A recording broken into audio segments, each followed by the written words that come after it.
Nosso contato no blog Ponto de Ônibus é com José Antônio Nascimento, ele que é administrador de contratos da Eletra, empresa especializada em tecnologia em tração limpa para veículos de transporte coletivo, do grupo da Autoviação ABC e também da Metra, que opera o corredor ABD entre São Mateus e Jabaquara, ligando os municípios do ABC Paulista.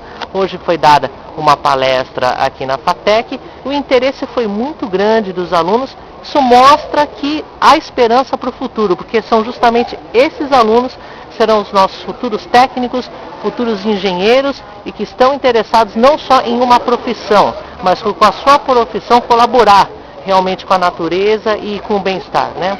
Sem dúvida nenhuma, né? O nosso papel aqui hoje nessa palestra foi justamente estar mostrando para eles tecnologia brasileira, de desenvolvimento brasileiro, com tecnólogos e engenheiros brasileiros, né? Para a Semana de Tecnologia aqui da FATEC de São Bernardo do Campo, né? São tecnólogos que a gente quer contar com eles no futuro, como profissionais atuando no mercado, né? E o interesse deles hoje demonstrado aqui foi bastante grande nesse sentido. Porque o veículo elétrico não tem volta, ele vai aumentar cada vez mais. Veículo elétrico e a questão do híbrido, é um veículo elétrico que ele tem mais flexibilidade, ele pode ser usado em outros sistemas, a não ser só em sistemas de corredores, né? Exatamente. O ônibus híbrido é um ônibus de tração elétrica que tem a mesma flexibilidade do ônibus a diesel convencional.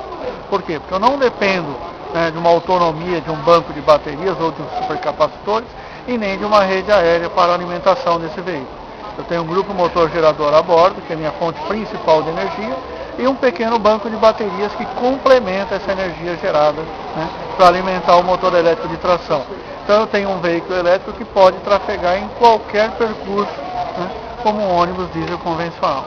Muita gente ainda confunde o elétrico, o híbrido com o trólebus, ou mesmo até com o ônibus que usa água, né, o hidrogênio, né, okay, popularmente falando, né?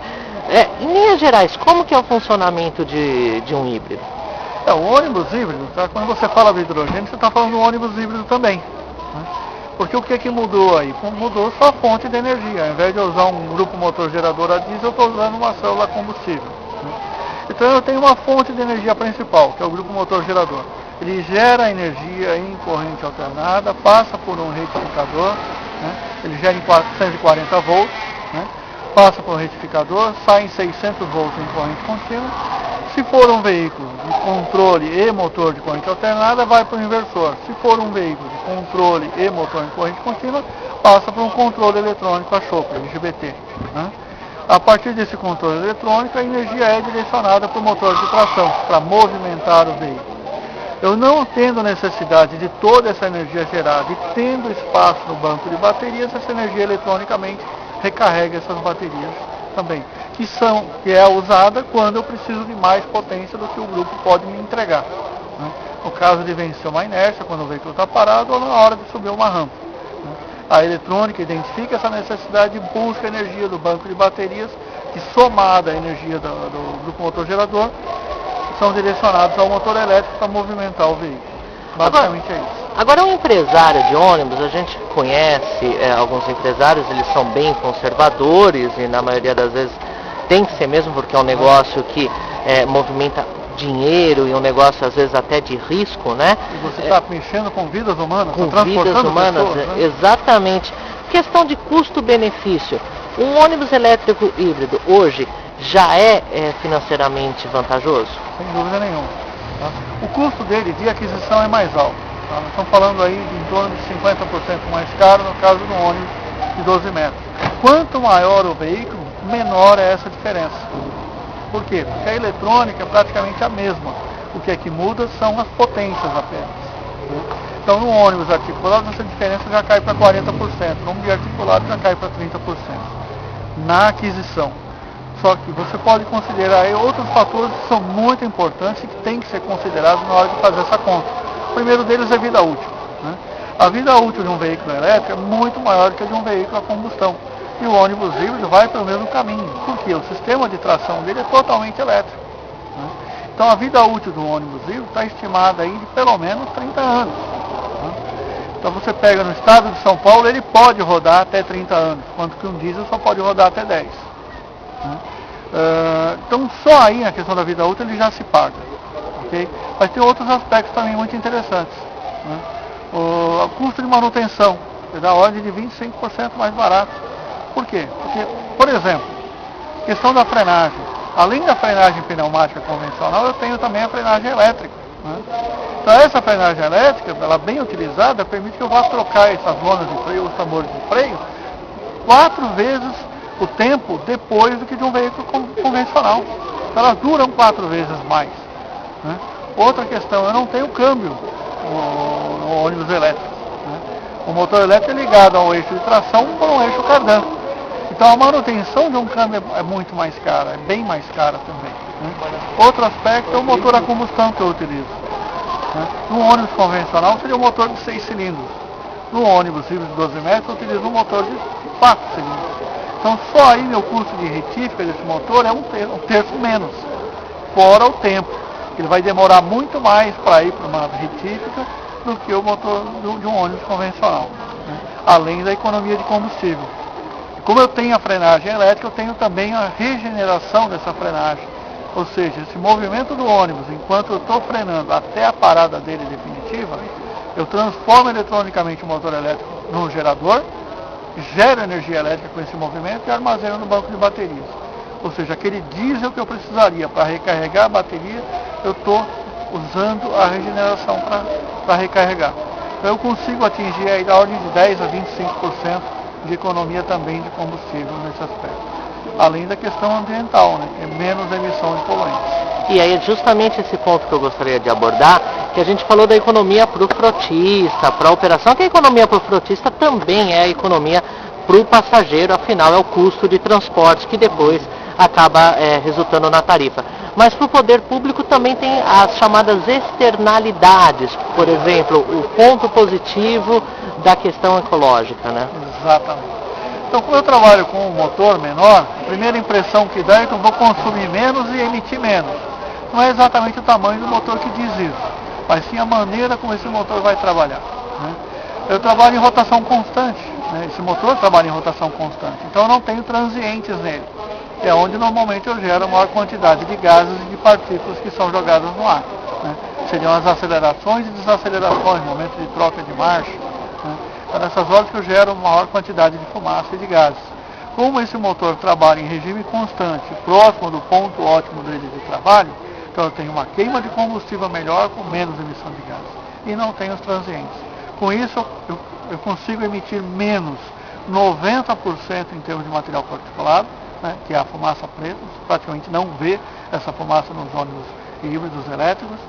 Reduzo também os hidrocarbonetos e o monóxido de carbono, na ordem de 60%, e o NOx, né, na base de 25% de redução. Que é um dos grandes vilões agora, o NOx, né?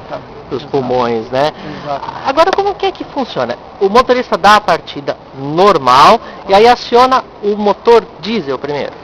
Exatamente. Quando ele dá a partida, ele aciona o motor diesel. Tá? A eletrônica reconhece a partida e aciona o motor diesel, que começa a trabalhar em marcha lenta. Tá? Aí ele já está em movimento? Não, ainda não. Ainda não. O motor sim já está em movimento, o carro está gerando energia e o carro está parado. Porque Tá. o motor diesel não tem nada a ver com a movimentação do veículo. Entendi. Né? Aqui não dá para ver aqui. A gente dá uma baixadinha aqui. Né? A gente dá uma Mas baixadinha. o motor a diesel aqui ele está diretamente acoplado a um gerador elétrico. Então ele não participa da tração em momento algum. Né? Então nas acelerações e desacelerações, o motor diesel não altera. Ele vai alterar no momento que eu preciso de mais potência ou de menos potência. Certo. Só nessas condições. E ele funciona aí a operação inteira do ônibus? Exatamente. Que momento que ele vai cair da marcha de operação dele, marcha de trabalho, para uma marcha lenta? No momento em que o ônibus está parado e as baterias estão totalmente carregadas. Uhum. Só nessa situação. Ele reconhece que precisa de menos energia. Que ele não precisa de energia, então ele Tá. cai para a marcha lenta e deixa de gerar. Uhum. Né? Mas permanece ligado por uma questão de funcionalidade do motor diesel. Os motores mais novos, já é possível fazer um trabalho para que ele desligue. Uhum. Né? Isso por uma característica do motor diesel. Né? Depois dele ligado ao motor através da chave, o que é feito? O motorista pressiona um botão no painel e faz uma checagem em todo o sistema eletrônico, automático isso, Uhum. e aí libera o veículo para a operação. Ele vai operar com o volante, acelerador e freio. Nada mais. Essa é a única interferência do motorista com relação ao sistema. O resto é a eletrônica que administra. Certo, é uma coisa assim, é quase que um sistema inteligente dentro do ônibus. Exatamente, é como se fosse um ônibus de câmbio automático, digamos assim. Uhum. Então, Em relação a isso, até as comparações que são feitas em relação a custo, a manutenção, são ônibus da mesma categoria, né?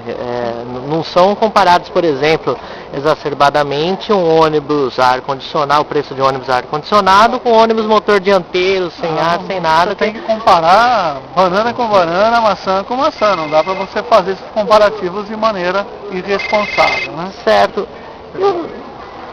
E o nosso trólebus, né? O nosso trólebus ele é um veículo, digamos, conhecido. A gente não pode dizer mais antigo, porque ele se modernizou. Né? Um veículo conhecido. É antigo na sua concepção, né? Exatamente. Na sua concepção. Quais Mas são ele é um veículo, o trólebus, ele é um veículo que vem crescendo, vem sendo atualizado tecnologicamente ao longo do tempo. E os avanços dele? Tem muitos avanços, principalmente a questão dos controles, né? Com o avanço da eletrônica, o trólebus avança junto. Né? Então você tem componentes muito mais leves, muito menores, né? Em alguns casos até mais baratos em função desse avanço tecnológico e muito mais confiáveis. Né? Também tem esse outro detalhe. Então o trólebus não é um veículo antigo, é um veículo atual. Né? Tanto que muitas cidades ao redor do mundo utilizam, estão aumentando as suas frotas. Um exemplo disso é aqui o corredor ABD, que vai aumentar a sua frota. Outro exemplo é a cidade de São Paulo, está renovando boa parte da frota dela. Até o final do próximo ano nós vamos ter aí mais 79 trólebus novos rodando na cidade, né? E vai aumentar ainda mais essa quantidade. Certo, quer dizer, o trólebus é uma tendência que não deve ser desprezada pelos governantes, até pela durabilidade dele. E aqui no Brasil, que a gente tem uma geração de energia elétrica limpa, né? É ainda mais vantajoso. Né? Sem dúvida nenhuma. A emissão desses veículos é emissão zero, a emissão de poluentes é zero. Né? No Brasil, 80% da energia elétrica gerada no Brasil provém das usinas hidrelétricas, de fonte hidráulica. Né? E uma outra boa parte disso é de energia limpa também. Nós estamos falando aí de energias nucleares, energia eólica. Então nós não podemos desprezar todas essas fontes de energia. Né? Temos que aproveitar isso e não levar a poluição para dentro dos centros urbanos. Temos que levar veículos limpos. Né? Para corredores segregados, o trólebus é sem dúvida nenhuma, isso eu afirmo com 100% de certeza, é o melhor veículo para transporte de passageiros hoje. O BRT, que é uma sigla muito em moda atualmente, que são os corredores de ônibus, podem sim utilizar o trólebus, não há o menor problema, a tecnologia está presente, está disponível, está em operação já. O corredor ABD é uma prova disso. Certo, até melhor para a BRT, sem né? Sem dúvida nenhuma. Porque é um pavimento melhor, um espaço exclusivo, né? Menos interferência do tráfego. Exatamente, né? E para finalizar, sua impressão a respeito dos alunos. Realmente eles se interessaram, né? Sem dúvida nenhuma. A sala estava cheia, como você pode ver, né? Alguns alunos perguntando, eu gostaria que tivessem mais perguntas, é óbvio, mas já houveram algumas. É que a palestra foi boa, não deixou dúvida, né? Obrigado. E na quarta-feira houve uma outra palestra aqui do pessoal da MTO a respeito de rede e sistema trólebus. Também a sala estava lotada, né? E muita gente já perguntava sobre essa palestra de hoje, sexta-feira. Então o interesse é grande, né? E a gente fica feliz de ver isso. Tá ótimo, José Antônio. A gente agradece bastante sua participação aqui no blog. Muito obrigado pela oportunidade, Adão. Sempre um prazer.